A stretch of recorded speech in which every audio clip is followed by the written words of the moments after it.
All right. Welcome. Welcome to the big show. Let's start off with a little Bible reading from the first letter to the Corinthians by St. Paul, the only authorized version. Oh, wow. What is that? This is what happens when you're not prepared. These are apparently a bunch of pieces of tape with phone numbers from my daughter that I think are probably from her church camp. So uh, don't call them. David Bentley Hart's New Testament. Okay, let's well, I'm gonna skip the introduction, but let's start in verse 10.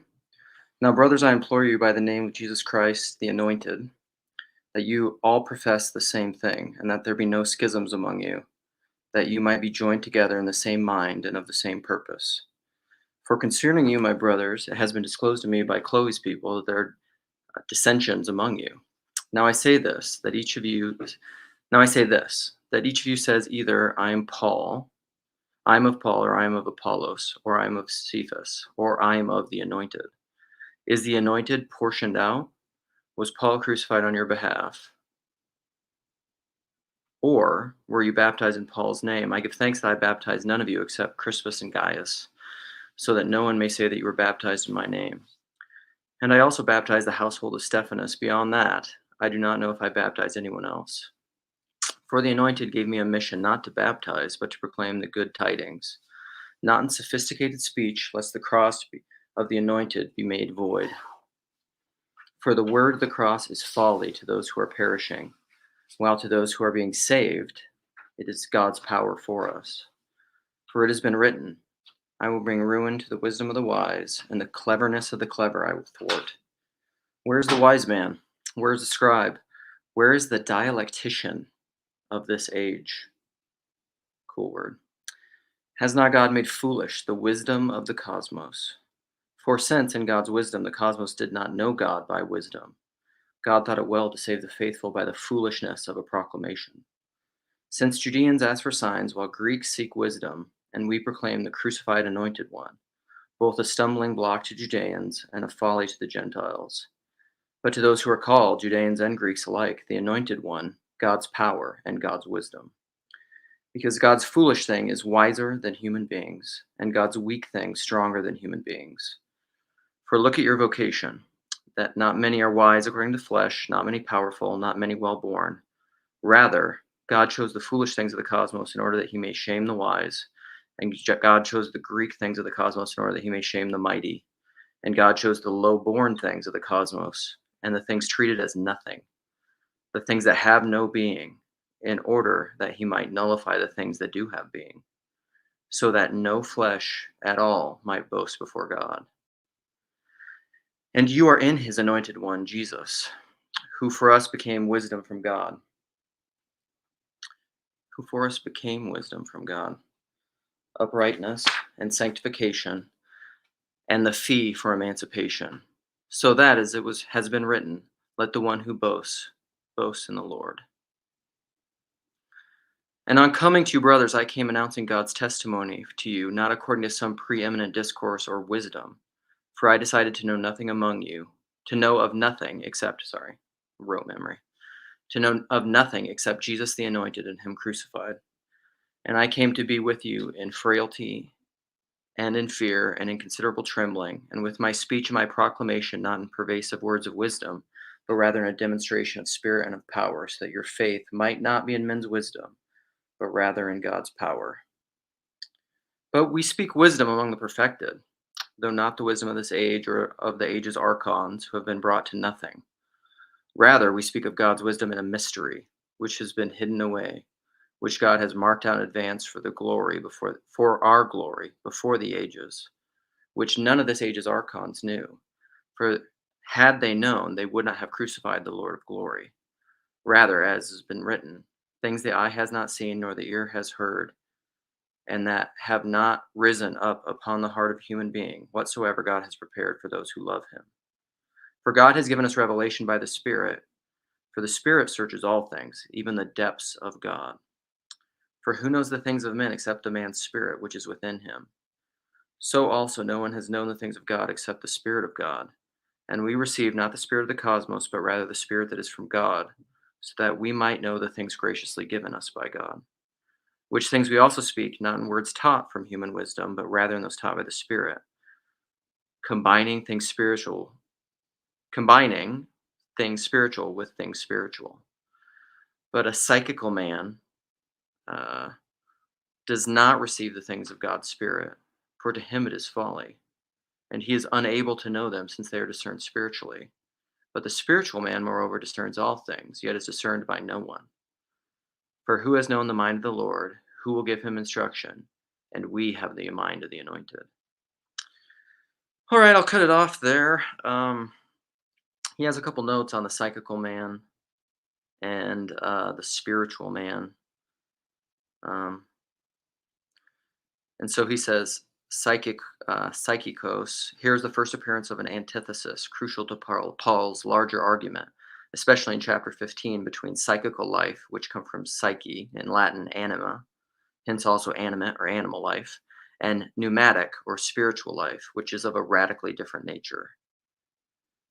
And the spiritual man word, the pneumatikos, not spiritual in the vague sense in which we use that term, but in referring to a special condition and perhaps special status within the early church, probably that of someone filled with and transformed by God's Spirit, and so living according to pneuma rather than psyche. It also makes me think of Till We Have Faces, right? Cupid, Psyche, what's her name? What are the two names? Sisters. I'm blanking on her name right now, but for those. Now, what am I reading? I'm reading the Bible. Are you familiar with it, Paul? All right. Man, I'm trying to think about how to talk about. So that text I think is related to what I wanted to talk about. What up, my boy here? Ken, welcome. Man. So this is connected to my idea of a hidden life. I think what was happening is this morning I was what was I reading? Yeah, the translation notes, sorry. So I was looking around on YouTube, and this guy I saw there was the thumbnail for this talk with the ousted Mumford and Sons guy. I forget his name right now, but who Mumford and Son they had an somewhat amicable, although painful split during COVID and whatever, due to him tweeting some stuff that was controversial, and they, rather than take the whole band down, I think he left. And so this guy has a podcast started. He's a British guy. He doesn't have over 1,000 subs yet, but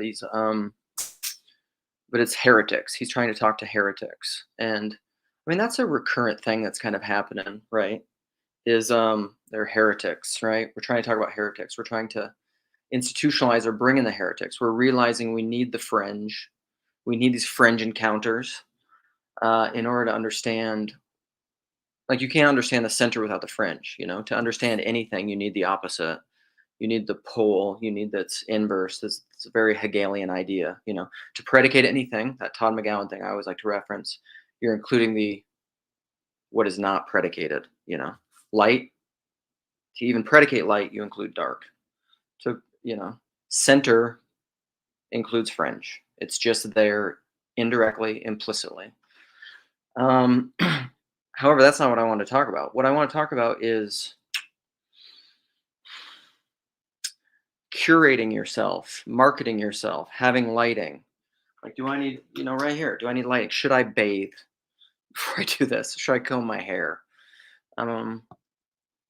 Should I, have the proper lighting? Do I need the halo lighting? Like, how much, I guess, marketing.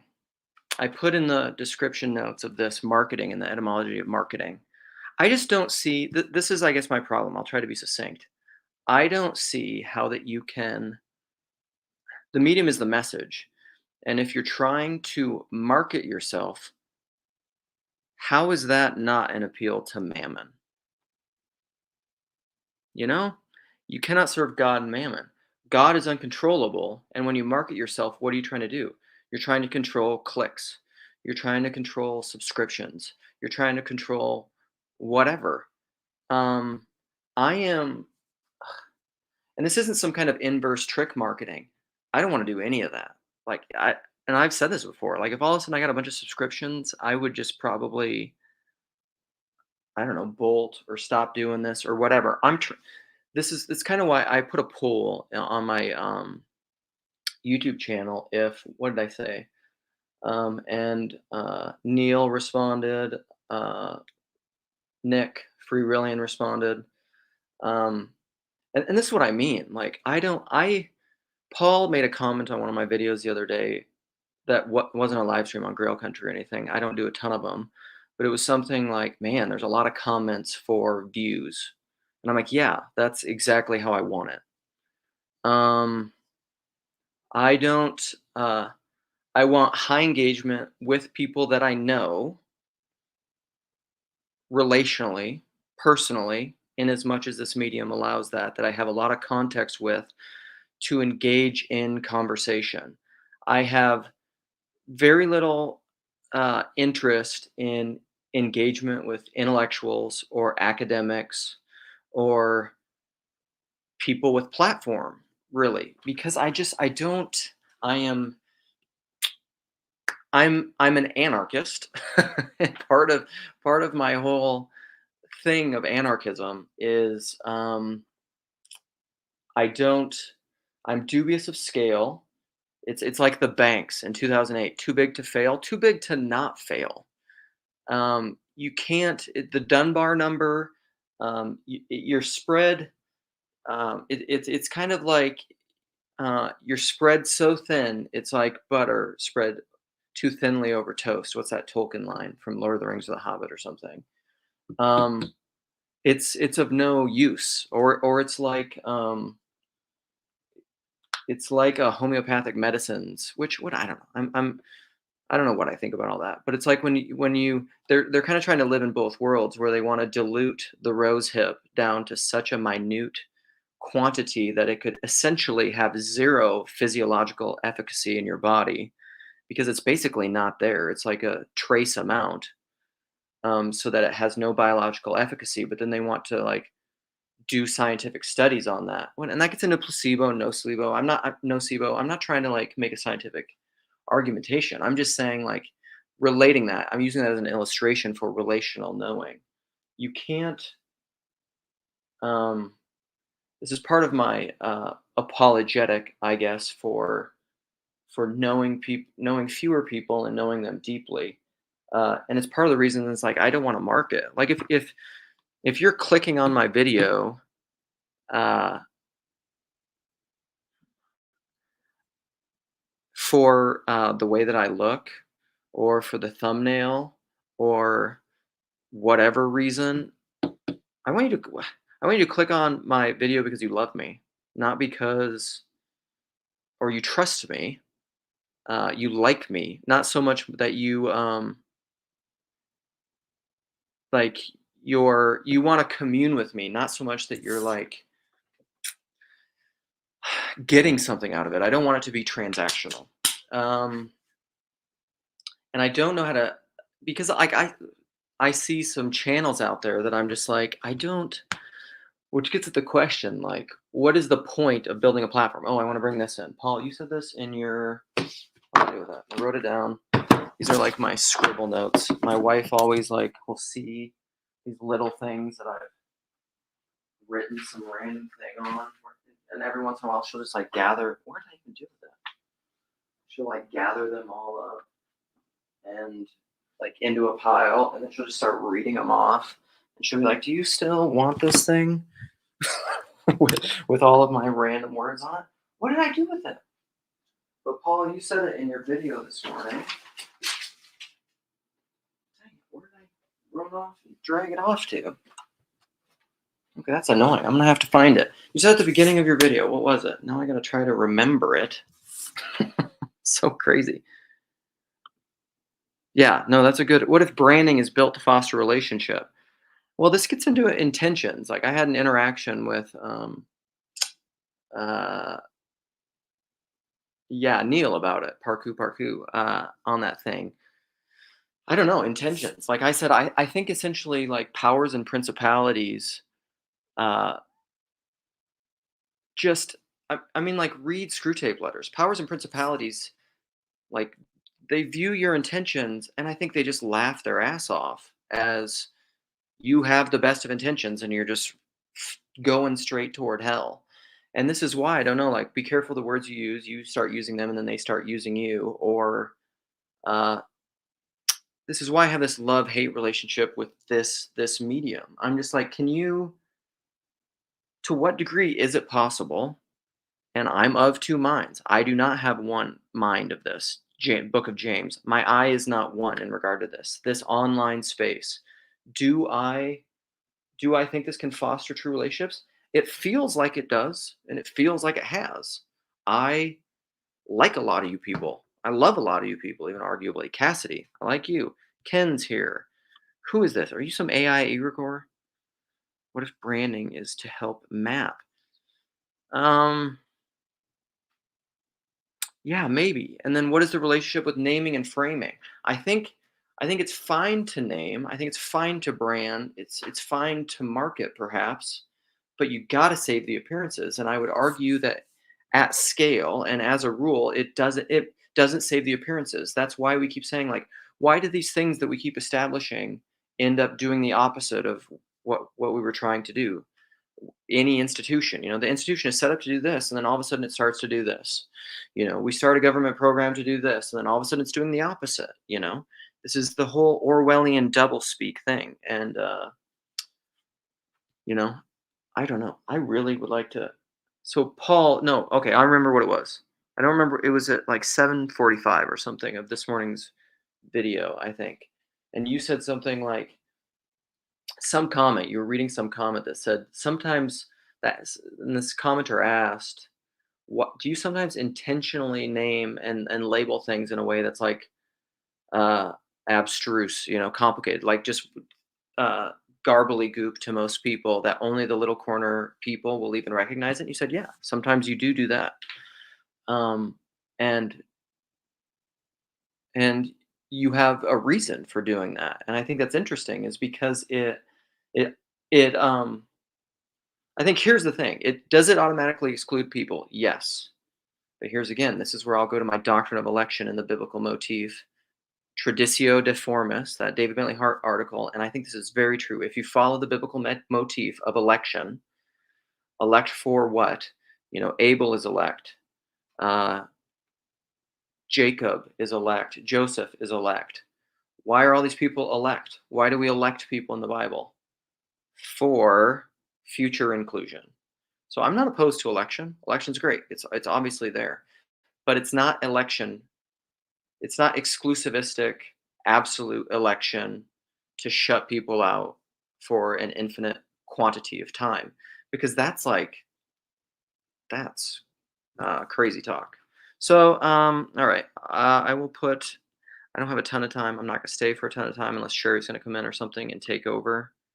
I'm gonna read some comments. I'm gonna put this in the link, and people can come in and play. Here comes the sermon. Who's gonna sermon? Okay, let's go. Let's go back. Let's see what's rocking.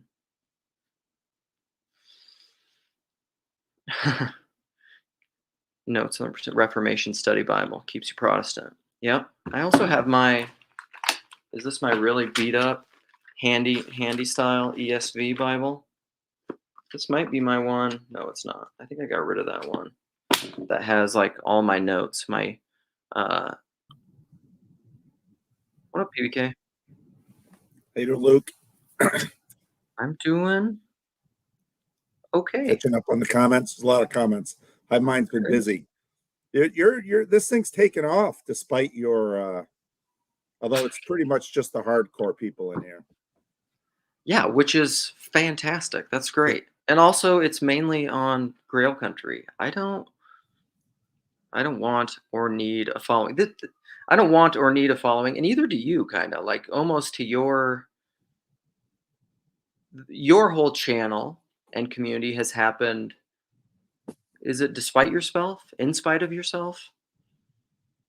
Well, but like a lot of people are saying, it's a little bit of both.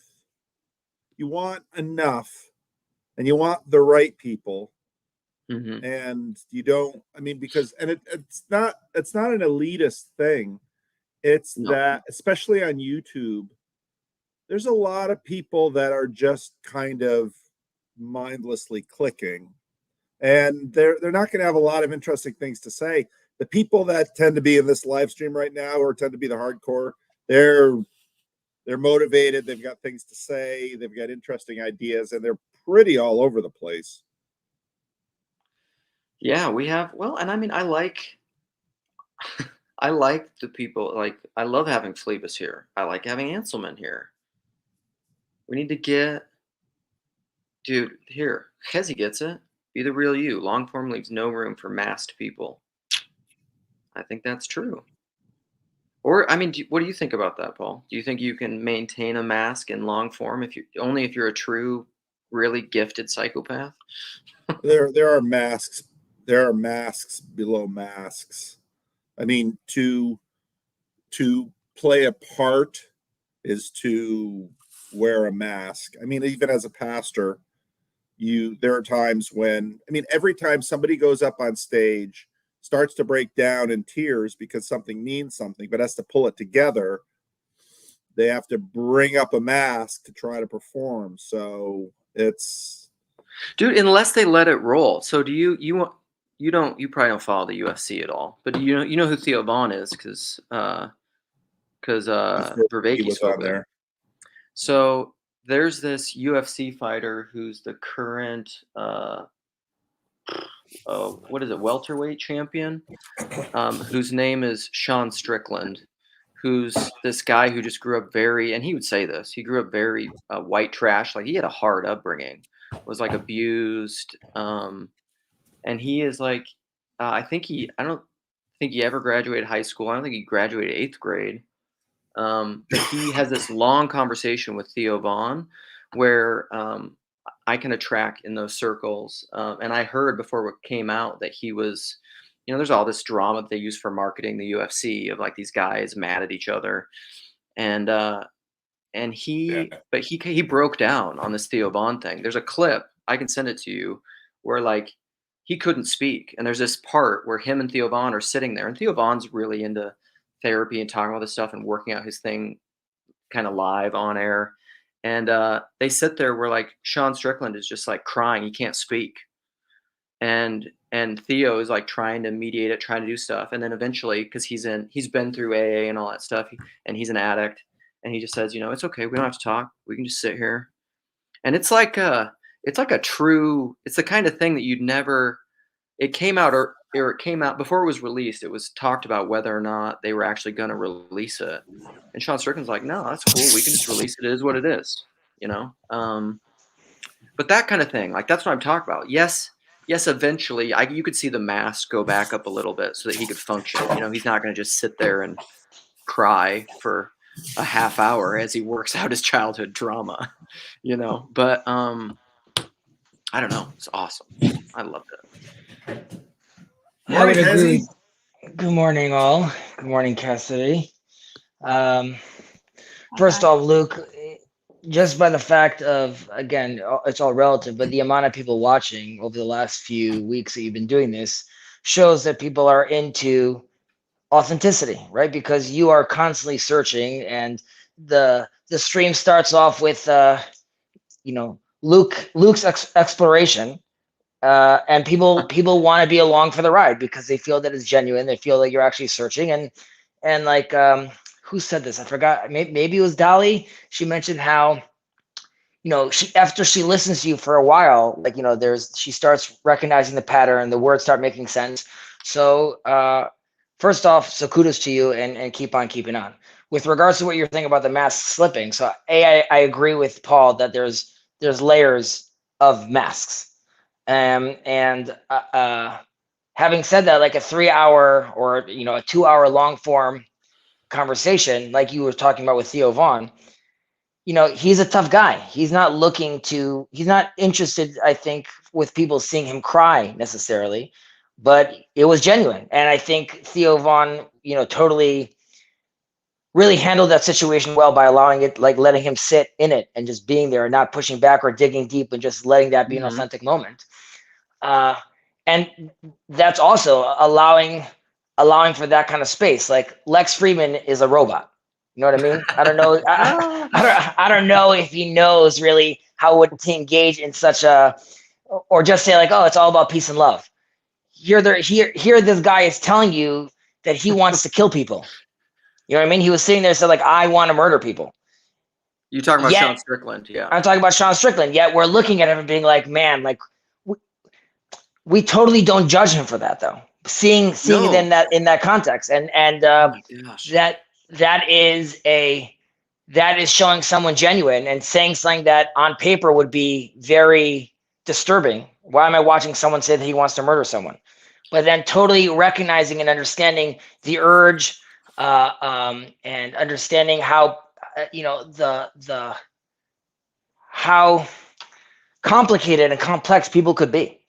Dude, so to that one thing, that clip is so wonderful because Sean throughout that whole podcast says a lot of things which are like in our world of cancel culture PC thing, he would get canceled for everything he said. Like he's a misogynist, he would say things that are borderline racist.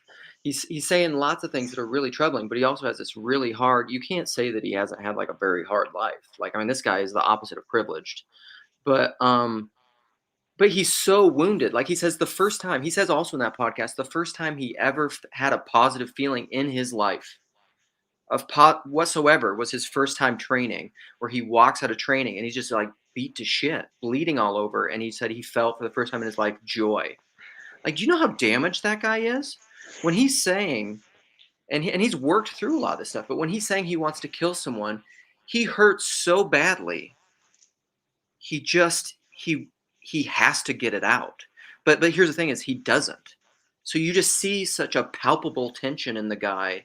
He's a hurt boy who's like one of the most dangerous men in the world. I don't know. I find him so fascinating. Well, I mean, therapy has a bad rap these days, and obviously Paul knows this as being a pastor, but allowing people to speak and allowing people to express themselves over time, right? That allows him to do a lot of internal healing. And Strickland is talking about how he basically wasn't educated. He dropped out of school. What are the tools he even has to try to decipher and understand his own internal demons, right? So he doesn't necessarily even have the vocabulary to deal with what these thoughts are. So this clearly wasn't scripted, and it was uncontrollable, right? He didn't want to be crying. He was like snapping his fingers, like kicking his legs. Like for a moment, he wanted it to stop. Yeah. But because these people don't necessarily go very deep. On the flip side, I would argue, Grail Country, Paul, this little corner, it doesn't get much deeper. Like we're talking about stuff and you end up going back in circles or reiterating an idea or rethinking about a concept because we're scratching not at the bottom of the barrel, or what we think is the bottom of the barrel, so to speak, of novel ideas, of new concepts, of integrating new ideas. And, I wrote one of these comments about it should be less thinky talky and more thinky walky. And by that meaning or talky walky, by talking something and then actually walking the walk and embodying it and not being left in this world where there's just thoughts. So your mission in a certain extent would be, how do you land this plane? And that doesn't have to happen today, a month from now, or a year from now, but it's just going somewhere. Are you taking it to somewhere? And this is true about like this little corner. And we're still in the mapping stage, as Paul highlighted with that. I don't know what that guy's name is, Spencer, who was working on like all that mapping of like the TLC, the other channel. So that is someone taking a step out for a second and being like, okay, how does this web look? Where are we where are these data points? Where do they correlate? Where are they doubling up? And where can we start making connections that potentially allow us to either build a more robust structure? And then when you have that sort of layer of foundation, you could start building something on top of that. But I think we're still in the mapping stage. So part of to circle back to kind of my beginning thought, and like there are people in this little corner. So here's here's kind of one of my beefs, and I don't know if this is just personal preference or if there's something more than that to this. There are people in this little corner who seem to me to be more concerned about building a platform than about the people in the corner.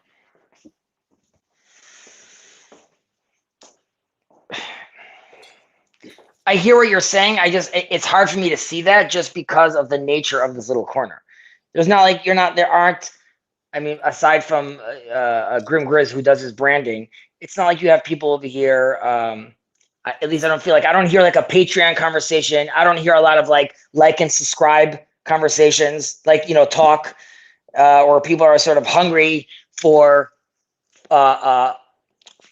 clicks. At least I don't feel that way. So I can't tell you that I see that. If anything, I see more of a lot of love. I see faces on Grail Country and faces on Just Chatting and on Jacob's channel and on Paul's channel and on Cassidy's channel. And I see a lot of really open borders, so to speak. Yeah. What up, Trey? Real quick, this is a very timely conversation for me, particularly because I'm thinking about starting a channel and thinking about how to go about doing that. I've got an interview with Justin on Saturday, and since Chino, he's been the one I've been speaking to about, and I actually spoke to Cassidy first about this, about going from being a consumer to a creator. Yep. And she gives some really good advice, but it's something that I've really wrestled with. Firstly, because what is this little corner? What do I want to bring to it? There are so many voices already, so many people with playing the elephant game that it's going to a point now where I don't think we need any more channels. And I don't know if my channel is going to bring any more clarity to the mess that we're already in. But I do want to play. I want to participate. I've done that by coming on channels like this, on Rando's, Jacob's channel, Mark's channel, and that level of participation is fine, and that level of participation gets you involved in the conversation. But I don't want to do that. I don't want my channel to be just another channel where people can go on to tell their story, even though I think story is the most important thing. I think the creative people in this little corner need to start showing their creativity, because we don't all just want to be talking heads or want our channels to be talking heads on the screen. And that's why I took a little bit of an issue with what you're proposing, Luke, which is, we just want to be back, stripped back, us to be acoustic. There's no presentation, no jazzing things up.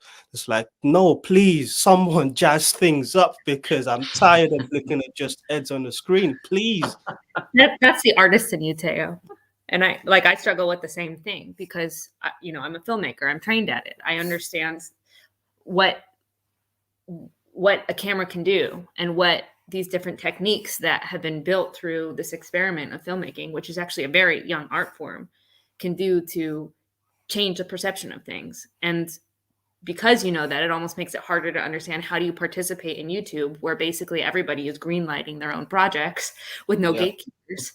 There's a beauty in that, because it really opens you up to experimentation and play. But then there's this other sort of dark side that I don't think we've fully felt the extremes of, is that you now have people monetizing their life.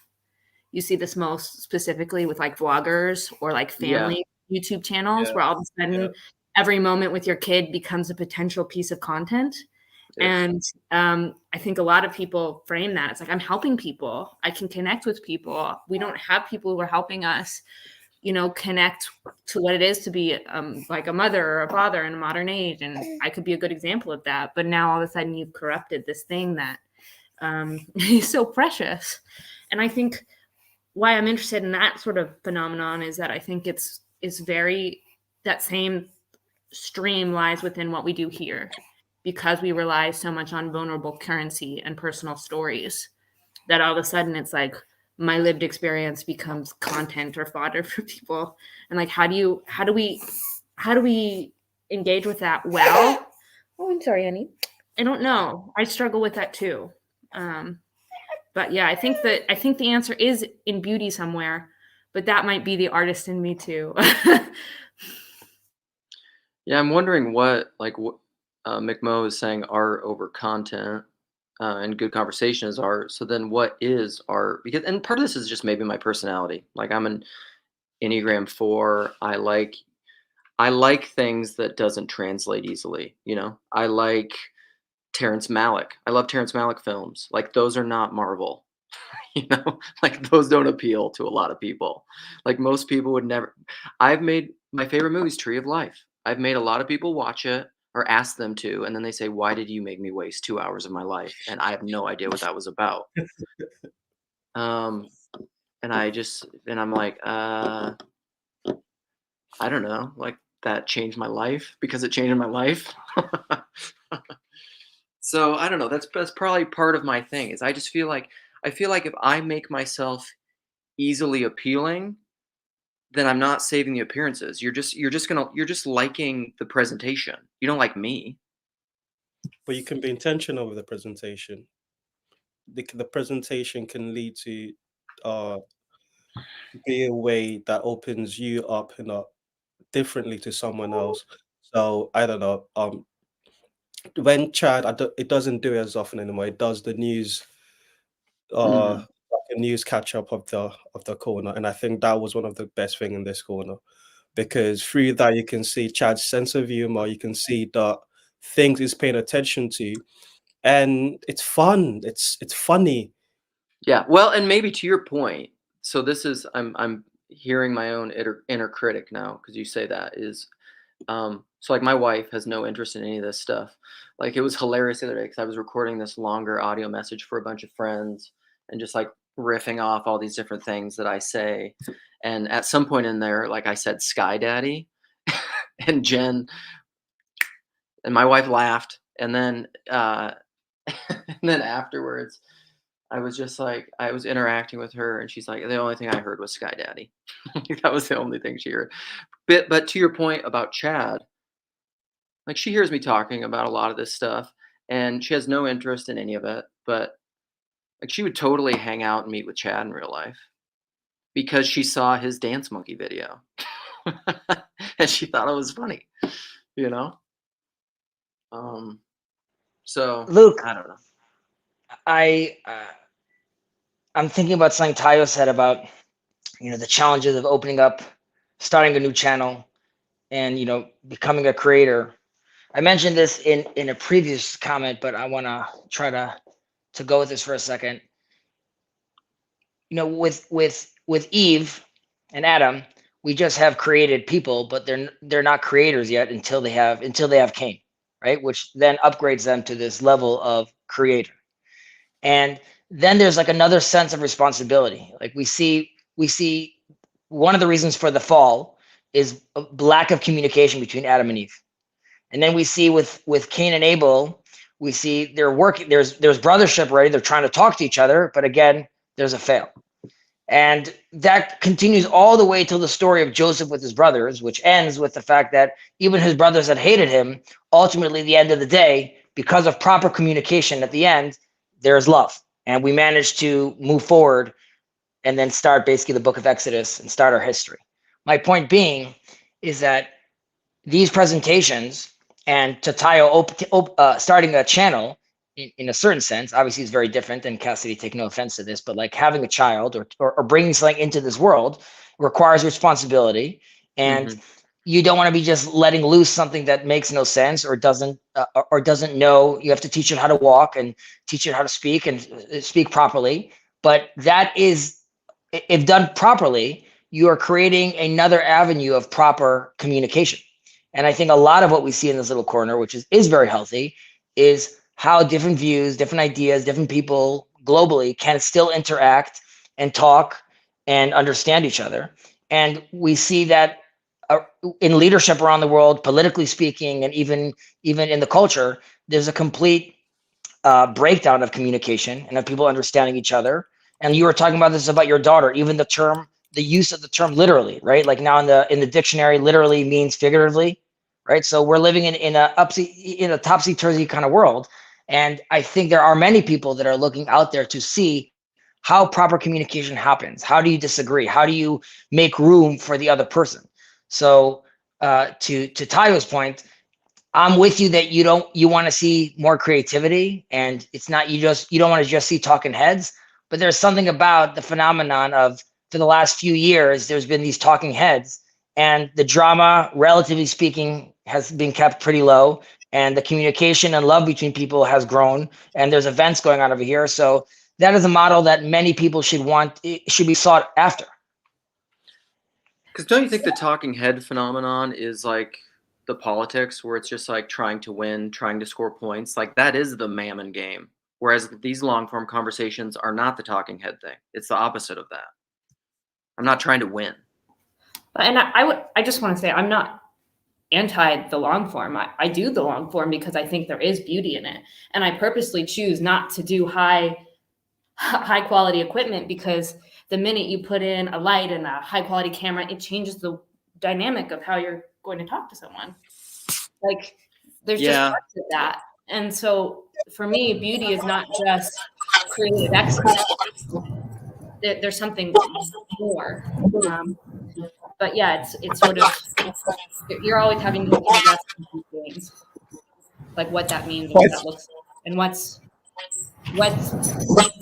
beautiful to one person, and what they can do with information, or not always the same kind of beauty. Part of what Chris did. Oh, I'm sorry. Part of what Chris did with Waves of Obsession, with that video that sort of broke through. There are a lot of people who've started their own little channel, and most of us don't see them. But he actually did something. It wasn't just his talking head.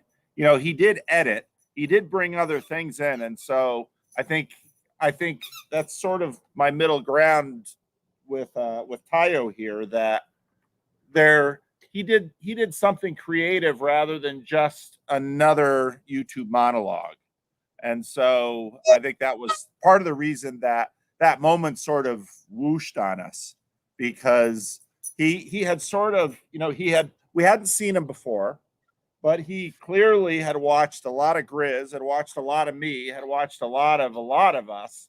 And so then he kind of took it and added some of his own personal stuff. And so in that sense, the bar keeps getting higher, which adds to this dynamic, Luke, that you started talking about, with that as the community grows, bars get higher and your price of entry, you know, keeps getting higher, which then suddenly you have a hierarchy.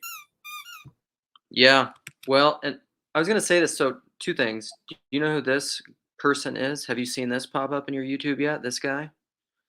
This little No, corner I hub? didn't, but then I asked him, because he didn't know anything about this. Again, this is part of the bar getting higher, because of course, many of us know the story between the first German festival, the Bridges of Meaning Hub channel, which became Friday Morning Nameless. So then I saw this little corner hub channel, and I thought, oh, it's, you know, it's happening again. Right. And Tayo, I would just encourage you too. Like, I think, yes, we don't necessarily just need more talking, and that's not necessarily everybody's interest or gift. And so there's other things that we can do. Like there's probably, you know, we need a multiplicity. If this is a true body, there's going to be different members doing different things. However, whatever your gift is, your voice is, it's fundamentally unique. It's fundamentally you. So whatever your thing is, nobody else can do that, I would argue. Because I mean, you know, you're your own particular unique gift. Yeah, thanks. And on just to add quickly before I have to head off, on that note, there are some people in this corner I've been watching enough to realize it's a talent to just turn the camera on and just speak. Some people are able to do that. I'm more of an internal processor, so most of the videos that I've tried to record is just me, like 30 seconds before I can say what is I need to say. So I don't think that that mode would be a way that I can express myself or my thoughts. But I do appreciate the people like yourself, Luke, like Paul Vanderklay, you're able to just rapid fire, go, go, go, go, go. Yeah, Paul and he always says it's his ADHD or whatever, ADD, but I have too many thoughts. Like I'm thinking four things at once. Like it's too much. Michael, what up, buddy? Well, I see this whole thing as, I'm in the same boat as probably everybody else here. And, when I first talked with Paul, when I had my randos conversation with him, I said, like, I had started a channel, and part of it was, like, I'm an introvert by nature. Not, I mean, I deeply, depending on however you do these things, like, I'm like a people oriented introvert. So Yeah. I'm not the life of the party, but I want to have a deep friendship with everybody that I actually spend time with. I want to,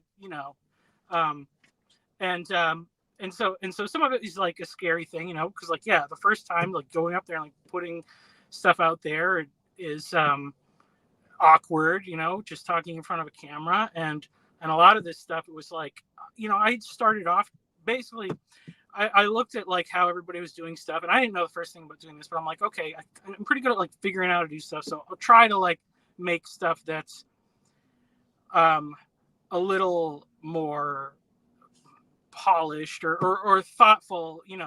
I would usually try to, like, write stuff first or whatever, because that's just, like, writing for me is, like, the best way for me to really solidify my own thoughts on a subject. And so then once I kind of had something, try to put together whatever, and I'm not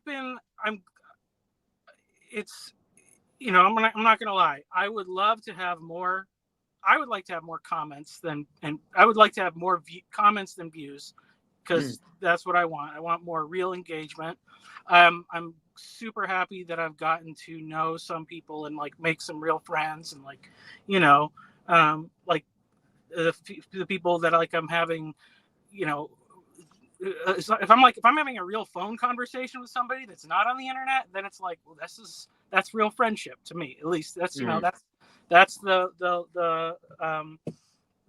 litmus test for if it's real. Yeah.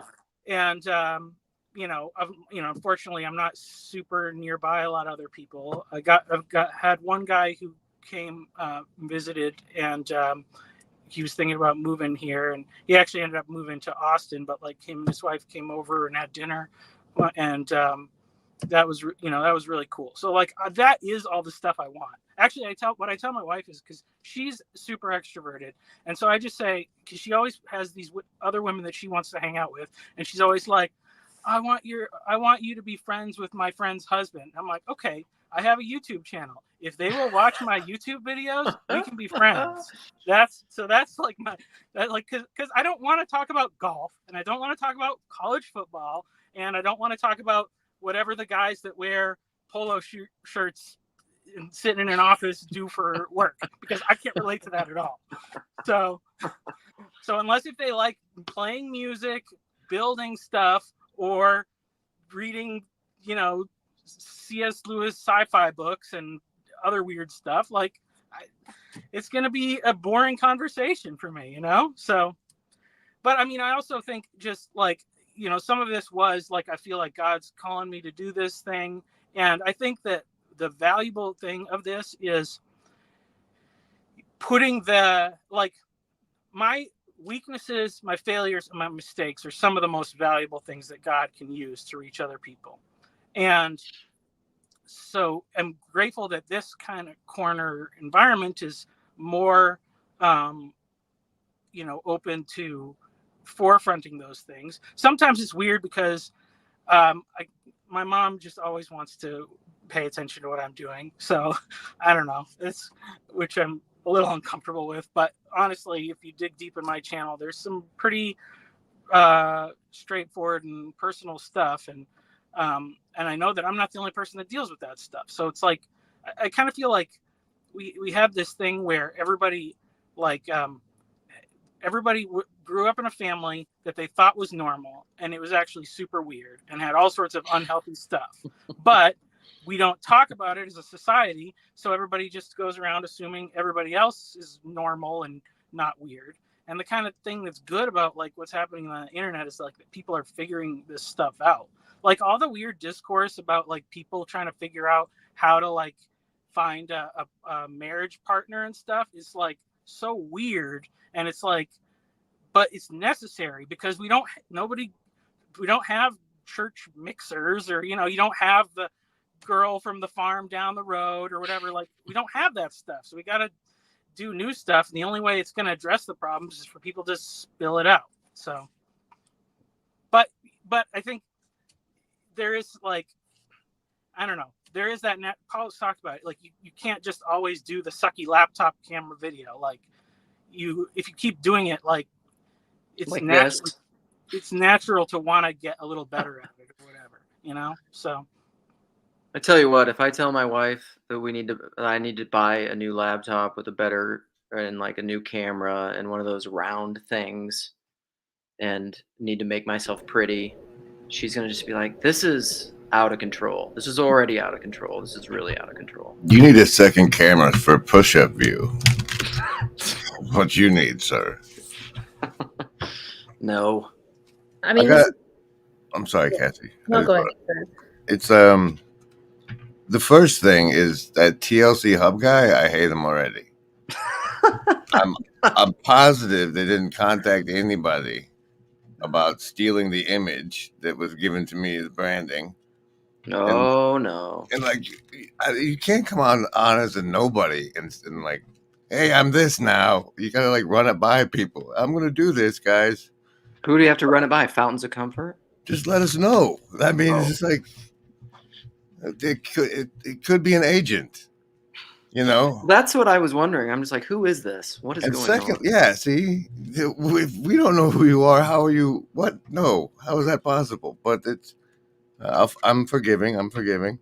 The important thing, I think, for anybody that's wanting to get involved in this way is like, first of all, you got to make sure you don't want a YouTube channel.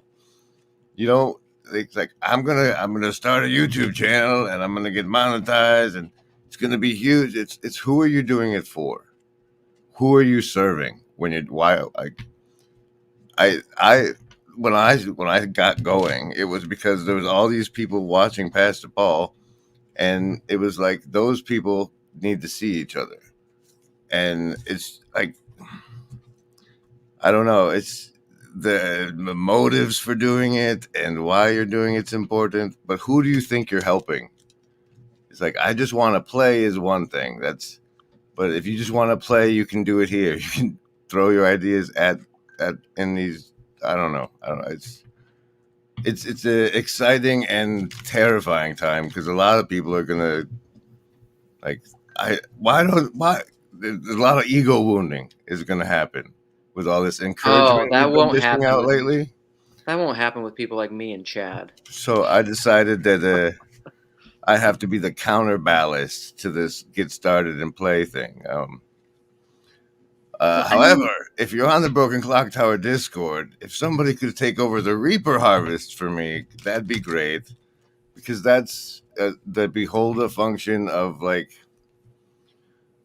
A lot of people are watching a lot of different stuff, and it's like the harvest, the finding the wheat and bringing it together is actually very valuable, but it takes a lot of work to run all the clips together. So how does that work? Because I'm sure there's like a way that you have outlined to do that in the Reaper thing. I just timestamp them in the comments.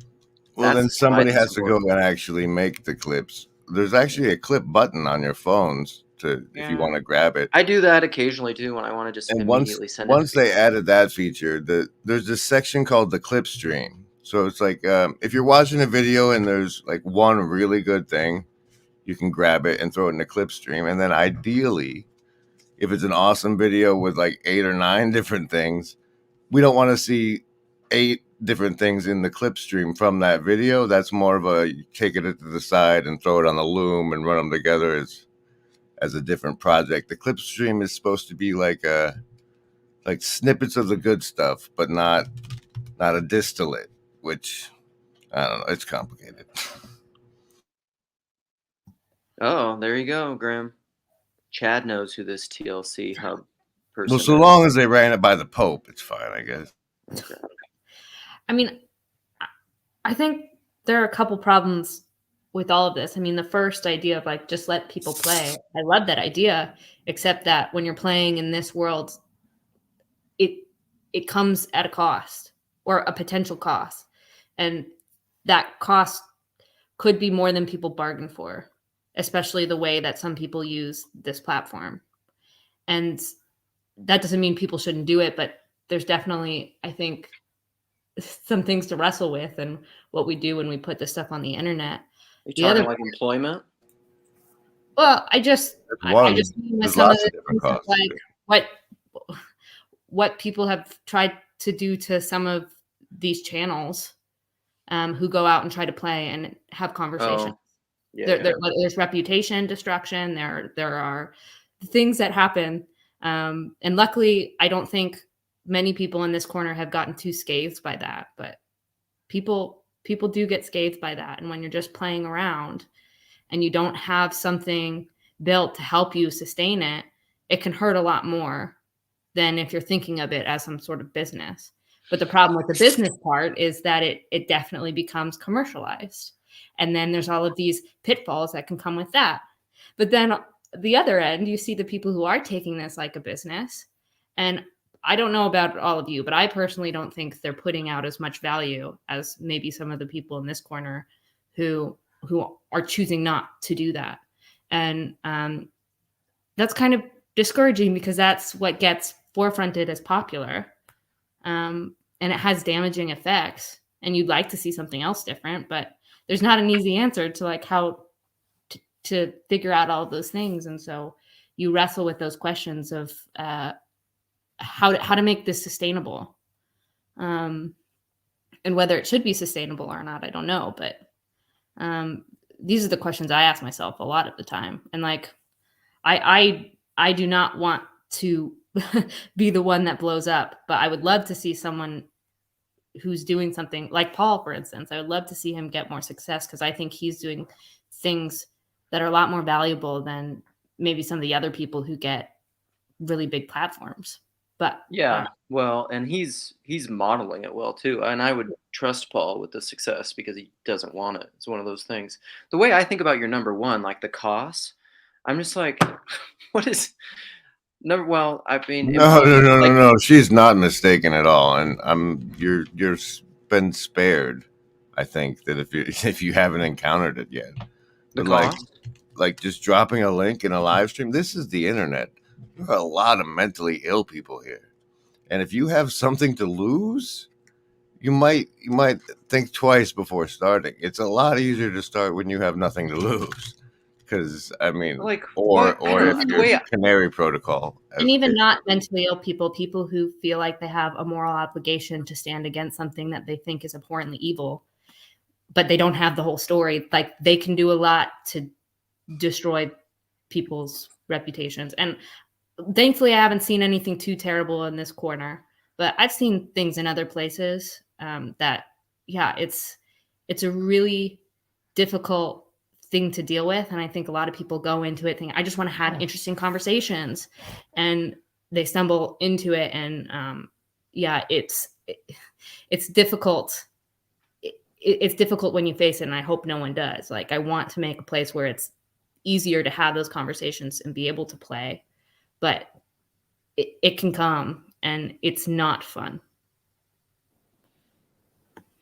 I think I mean, I think that's kind of that thing about like being careful for reputation is why like Christian YouTube in general is so boring, like because no one will say the truly risky things or whatever. Totally. But I also think like as far as people in our corner, and I would say like I have a second project, and that one I basically hardly ever put anything on there because I do only want to put stuff that's like central to the brand and like good quality. This, my personal things just for whatever floats my boat at any given minute.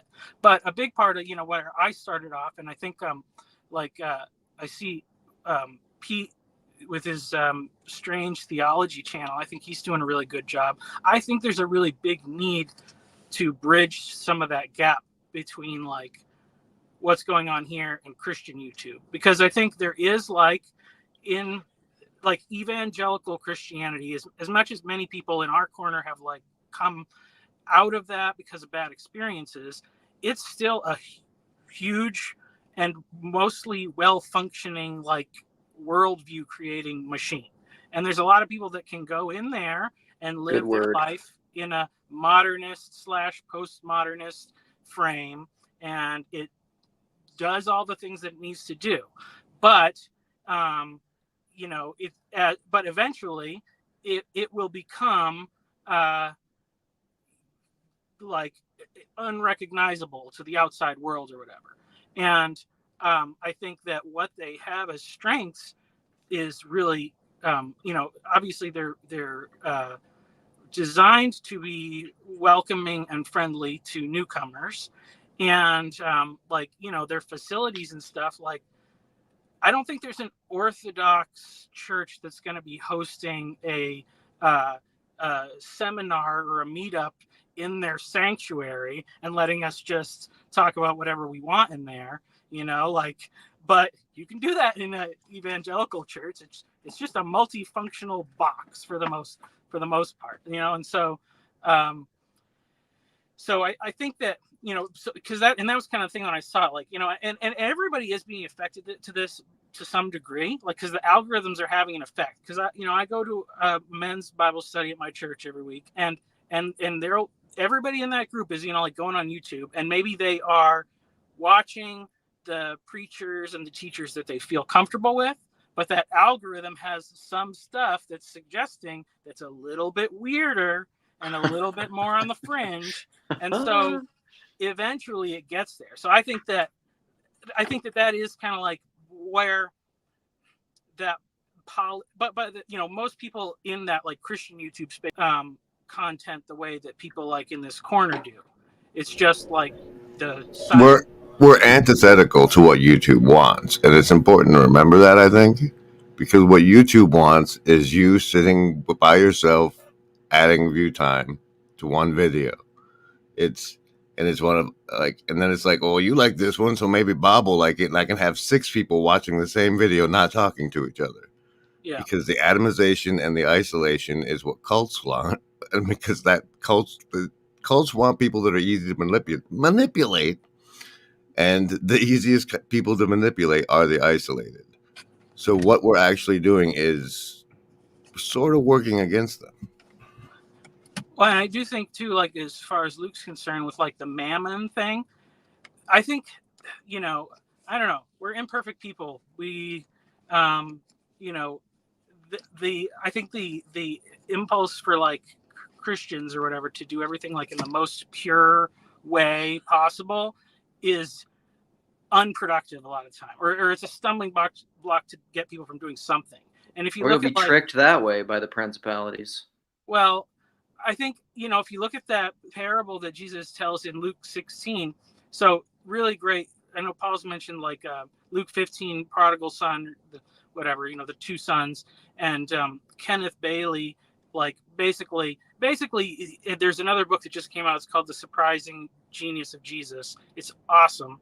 But basically the guy's showing like, okay, the Pharisees or whatever start grumbling about stuff, and Jesus tells this little short story, and he's like, remember every story in the book of Genesis and how you're interpreting them all wrong, because God is a loving and redemptive God.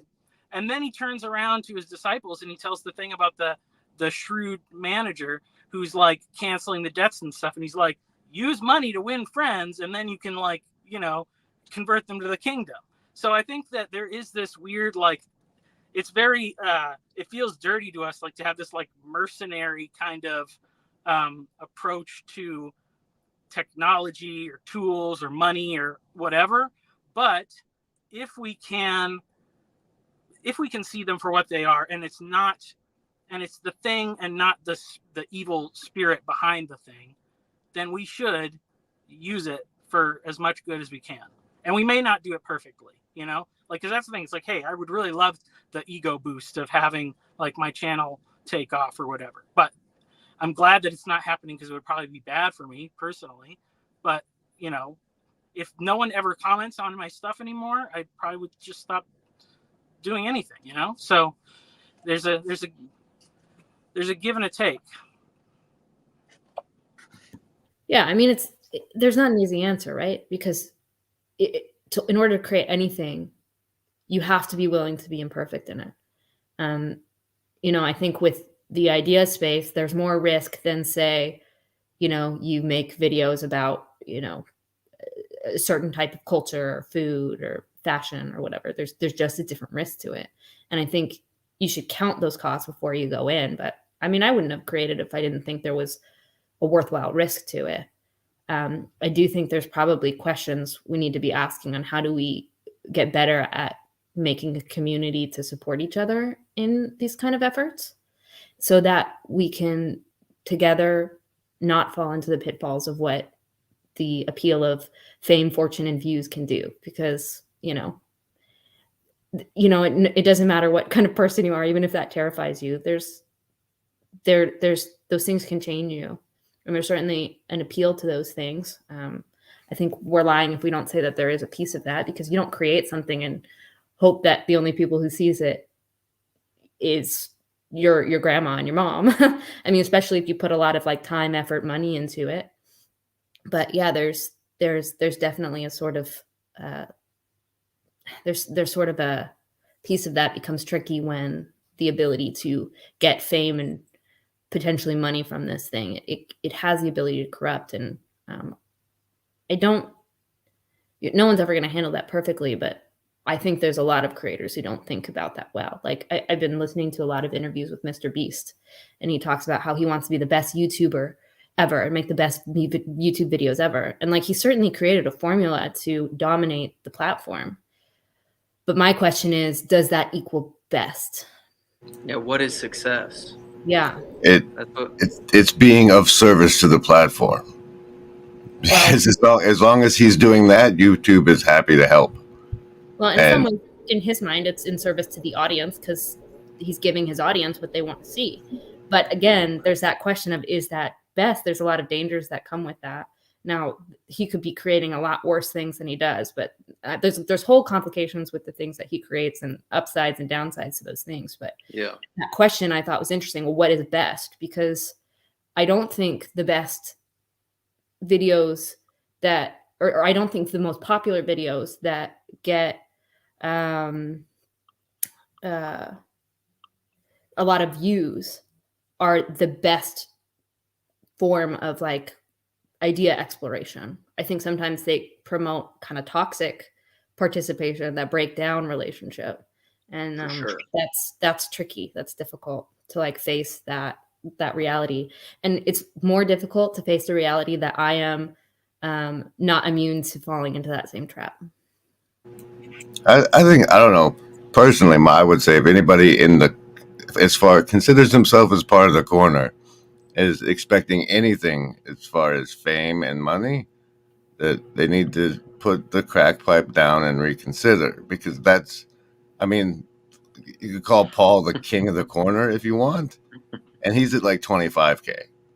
So like, fame is not going to come from here, but being of service to each other and making friends and feeling not alone, that we can do. Yeah, and that's totally where I want to be. I mean, what Paul does with his channel, like, that's what I've always used social media for. The only social media I've ever been on is Twitter, and I got off that, like, I don't know, 7. He says as he's streaming on YouTube. No, but No, but this one. So this one, I was on Twitter and I was on this one, but the way that I've always used it was, it's just me thinking out loud. It's like a diary. That's what I did on Twitter. That's what I do here. That's what when I start a stream, that's just what I'm doing. I'm just thinking. And very often I'm trying to think ahead of my head. That's why I'm trying to do the off script thing. I'm not giving you scripted stuff. I'm not giving you canned answers. I'm not giving you stuff that I've thought about. I mean, I think about this stuff all the time, but I'm not like formulating it and writing it down and getting it all right and then presenting it. I'm doing the total opposite of that. It's just process. And that's the way I think. I mean, and I'm capable of doing that. Like that's what, Well, Taya and to was say- saying. But And to say someone couldn't game the system in this little corner to gain fame and fortune, I think is probably not correct. I think a lot of us are not looking for that. So we haven't seen it. But, Aaron put in the comments, like, Peugeot went to Daily Wire. Like, and he's obviously somewhat of a joke, but like they certainly are more interested in views and clicks and those things than probably most of us in the corner. If we don't think that spirit couldn't infest this place, I think we're looking at it a bit naive. I think, like with Peugeot, though, these no longer like. I remember when Peugeot and Vervaeke both came on and talked with Paul, and it sounded to me like they were trying to get him to sell out. yeah, And no, I totally remember that exact Peugeot thing. ended up on Daily Wire. So Yeah. I mean, I think it's two paths, and once you take the other path, you can't really be part of the corner anymore because you have to do what it takes to get to where they're going. So I'm not saying we're not going to get people that start here and then we lose them to the path of fame and fortune, but I think if they take it, they won't be us anymore. Yeah, my one interaction with Jonathan Peugeot was that he asked me to remove a video where I was critical of things that he said, and I changed to yep. Nice. In the comments, I can share it. It's unlisted. But yeah. So how dare you? How dare you? I want all the videos where everyone's critical of what I say. I mean, so am I. This is like that's what Rogan's appeal is. He's just like, I don't believe what I'm saying. I don't know what I'm saying. I'm just rolling. I thought you were. All right. I hope I've shattered some delusions. Bye, everybody. Watching these things, but I've come around to enjoy your perspective on stuff a lot. So, well, thank you. That's great. I mean, I don't know. I'm trying to be. It's probably why I've always felt somewhat isolated in a room, and I'm this weird because I'm extroverted and I like people, but I'm one of those people that can feel kind of alone in a room because I'm always just like, because I don't really like playing social games and stuff. Like I really am, as much as I'm self-aware. I'm kind of the same everywhere, all the time, in every context. Like I'm not, provided, like I have a little bit of decorum and stuff, but usually that's out of consideration for other people. It's not like I'm self-censoring, and I don't know. I just feel like it's not like, sometimes I wonder, like it's not that everybody has to be that way. Like hopefully I'm not enough of a narcissist or like a monarchist that I'm just like I need everyone conformed into my image. Part of that's just the way that I am, and it's fine. People don't have to be like me, but I want people to be fully authentic to themselves. Speaking of narcissists. What up, Gavin? Hello. I just wanted to say, hey, I liked what Grimgris said just now about, potentially selling out. So that's my concern. Yeah. And I think that's definitely a concern, but I think just because some people can sell out to get a big following, does it therefore mean that every time someone has a big following, it means they sold out? Not necessarily. Maybe they built something that was valuable that people saw that still stuck to their integrity, and I think that's where, as creators, it shouldn't be avoiding any sort of success. Although, like, certainly be wary of the dangers, but like, how do we do that without losing integrity, without selling out? And that's, I'm worried about my job. Like what I say online impacts my company's image, and they could potentially fire me if I say something that brings bad attention toward them, right? So I'm still like, I still have restrictions on what I say, and I try to when I'm being smart. That's not necessarily a bad thing, right? Like we talk about self-censorship. Sometimes it's good to not say every intrusive thought that runs through your head. Like it's just not, that's not how you build healthy relationships with yourself or others. But there's also that downside where if you're so self-censoring, you refuse to say the thing that needs to be said or that should be said. And, you know, we're all learning how to figure that out. And that's what I think this little corner is about. It's giving that space to work in that participation with a little bit less of a cost. But because it's the open internet, there's always that chance that there's going to be that cost. I don't know. For sure. All right, guys. Yeah, let's closing remarks. I gotta go do some stuff. Me too. Nice hat. I just wanted to say, hey, I had hoodie. to put on my suit. I didn't bring my tie, but thank you, Luke. Thank you, Cassidy. Thank you, Michael. Yeah, I'm gonna go back and listen to all of this. So. Sweet. All right. Yeah. Well, thanks for everyone coming. Always good to see you, Cassidy. Michael, I've appreciated interacting with you increasingly over time. And thanks for everybody for tuning in. Yo. Here, what last one? Would it be bad for PBK to have found his own non-lame mini Daily Wire? Probably. Yeah. Oh, Paul, you have a closing remark? Paul, answer Nathan's question. He's thinking. Oh, he's probably getting his audio figured out. Such a better camera. Look at this. Is this your office camera? Oh, we can't hear you, Paul. We can't hear you, Paul. You've been muted. You muted by the yourself. YouTube gods. I can't unmute you because you've muted yourself.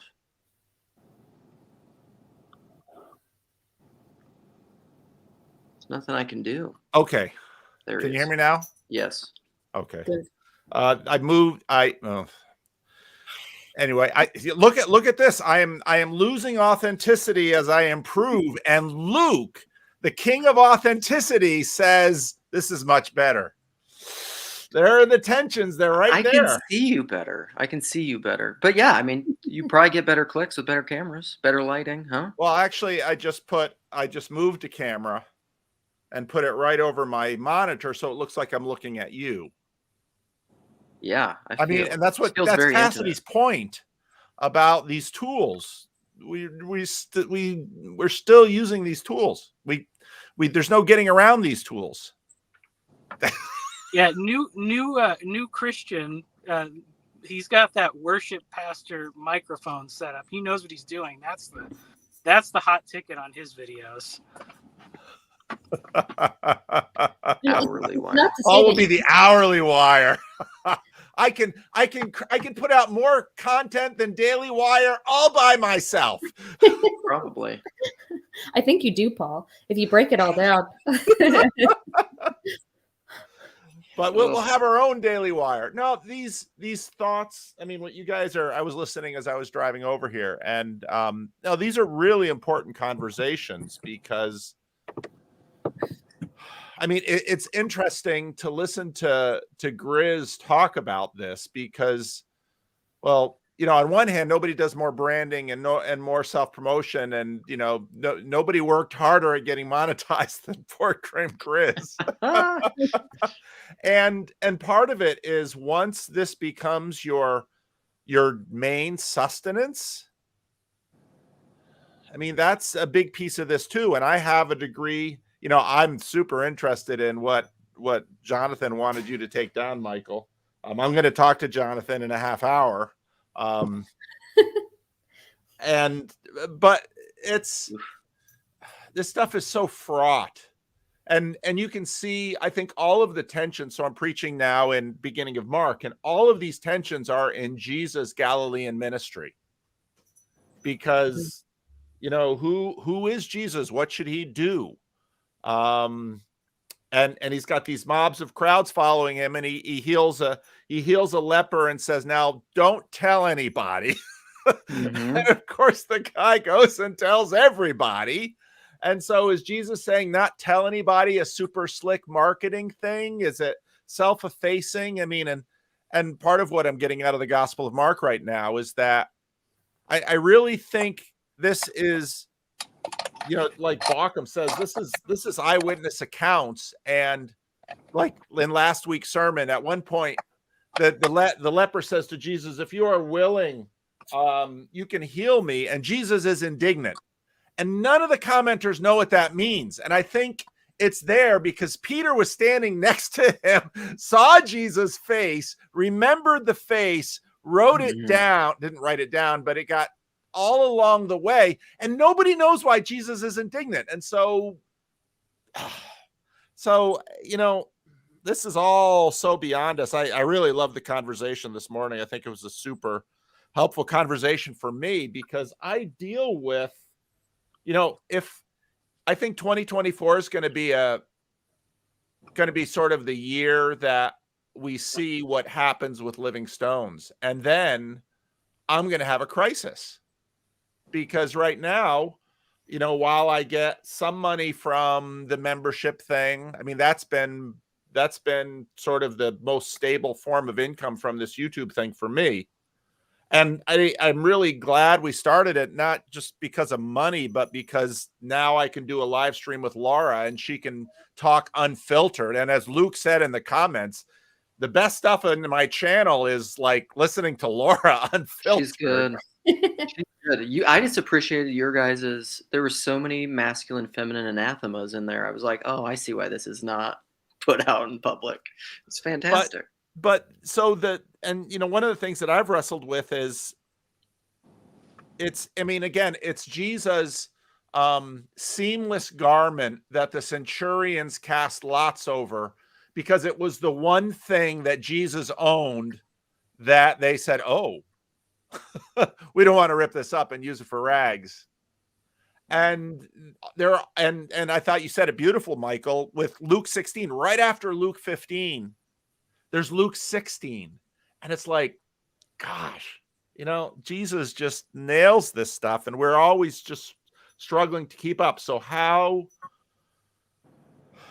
this goes, boy, I don't have any idea, but I thank God. I'm thank God that the channel is still as small as it is. And it really is small in many ways, but I don't know where this goes. And I'd rather not be a cautionary tale, but that's another way to be used by God. Just don't sell out, Poobah. But the question is, what does selling out mean? Because we're all blurring lines, and you are too, Luke. I mean, you are Mr. Authenticity. But that, Me? but when that becomes your brand, which it has been, now there's audience capture for Luke to stay on message. And because you do have a mask. And, even you who is so, I mean, the fact that you are a chaos creature in this corner, I know Jacob always is offended when I call him that, but, he is and you are too, just in very different ways. You almost can't make a splash if you're not a chaos creature. So, fortunately for you, you have a wife that things get out of hand. She's going to pull the plug on you, which is what she's there for, because you are not only the Luke that we have here, you're also a father and a husband and a provider. And, Michael, same way. So I don't know. Now I'm rambling. But you guys, I've loved the live stream this morning. It was so helpful to me. Well, that's good. It's a good side benefit. I'm just doing it for funsies. Well, and in a lot of ways, and I think Michael and Grim see this too. I made this. I mean, Michael, when you said I just need a few comments. I mean, that was so true because that's how I got into this thing. I just wanted someone to talk about Jordan Peterson with. Right. Yeah.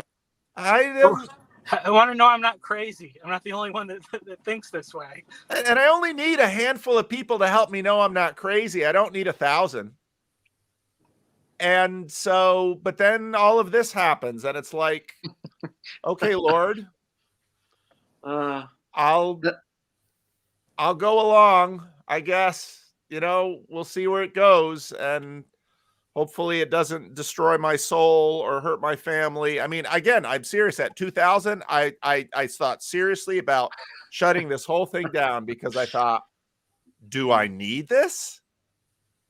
But there were so many emails and comments, and I thought, oh, other people seem to need this. So, okay, I'll keep going. But there are still days when I think, what am I doing? This is nuts. Yeah, this is that's one of the reasons I love this space. Like, that's what I'll tell my wife when I just like talk to her for a while. 'Cause I mentioned this the other day when I was rambling something to her, and she's like, "This is the first time ever that I felt like I was talking to like somebody with schizophrenia, like, and saw it in me."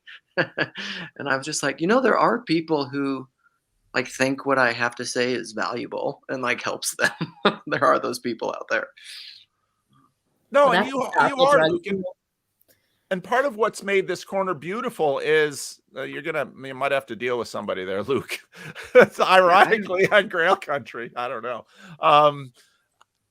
And that's what's been so beautiful is that, there are corners of the corner, and there's kind of the Reformed clique with Michael and Phlebas and, some of the and Ash. There's some of the Reformed guys, and then there's the people who've gone to Orthodoxy, but it hasn't made them strange.